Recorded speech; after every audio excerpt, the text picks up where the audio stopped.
Thank you for the opportunity. I was just going to quickly talk about a couple of things that we've come across as parents and carers in terms of mental health, self-compassion, um, and just wanted to kind of use two main examples of what that looks like and how we've developed and what approaches we've used to maintain good mental health. So the first one, which is probably very similar to any parent or carer, is medication. So that was a massive adjustment after Ebony was diagnosed. She was on a daily antibiotic and a daily antifungal.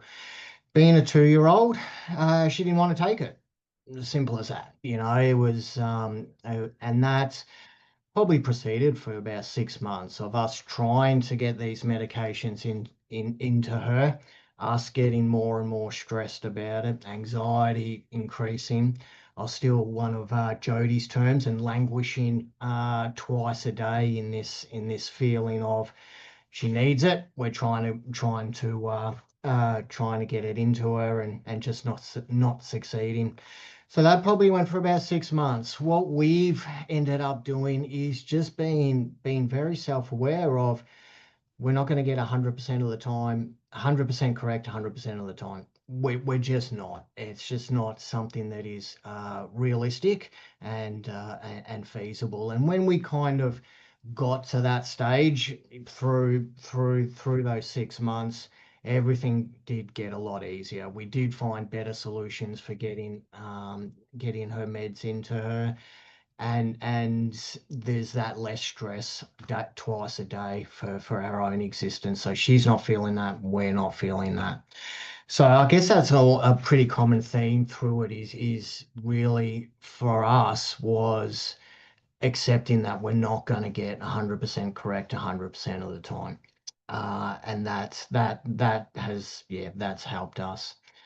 The second kind of example, and ways that we've and then to outline the ways we've managed to maintain that mental health is the first cough basically is it. So as a parent, you become hypersensitive to when your a child gets sick, and even more so when they have a immune deficiency. So that first cough is obviously anxiety provoking, and you kind of that switch gets flipped in your brain into that control mode.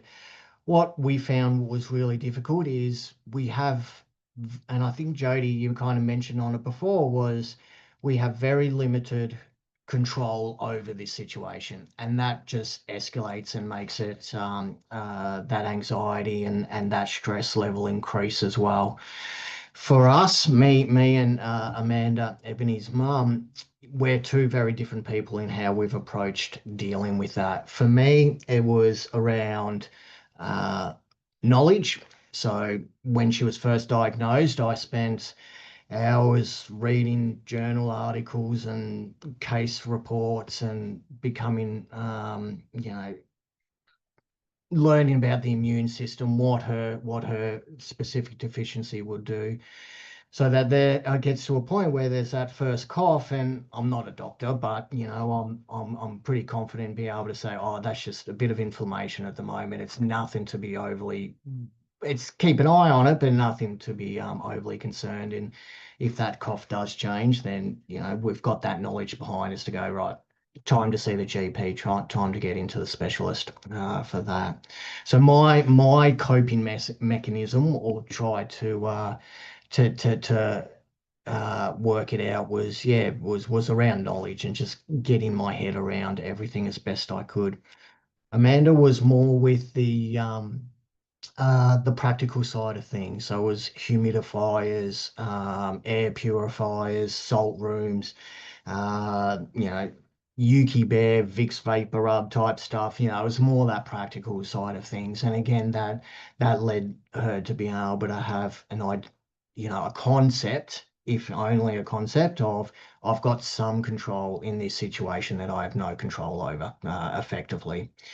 And so, and again, we've made mistakes along the way, and kind of gone, we've gone far one way with hearing that first cough and straight down to the emergency room to being able to actually do it. So we've made mistakes along the way, but in coming back to that 100%, 100 of the time, we've managed to go, well, parenting, caring is about making mistakes and acknowledging that. Yes, the outcomes can be a little bit different for us in terms of Ebony, but we are going to make mistakes, and we got to be kind to ourselves in order to make sure that we A, learn from it, we don't, and then B, don't repeat them.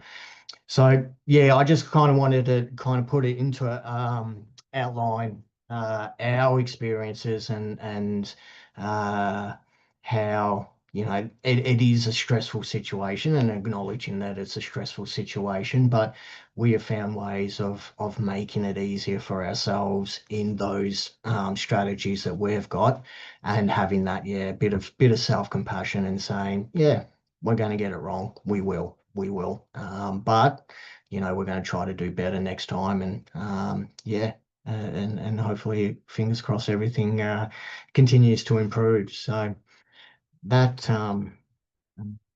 that's me, Crystal. If that's all right.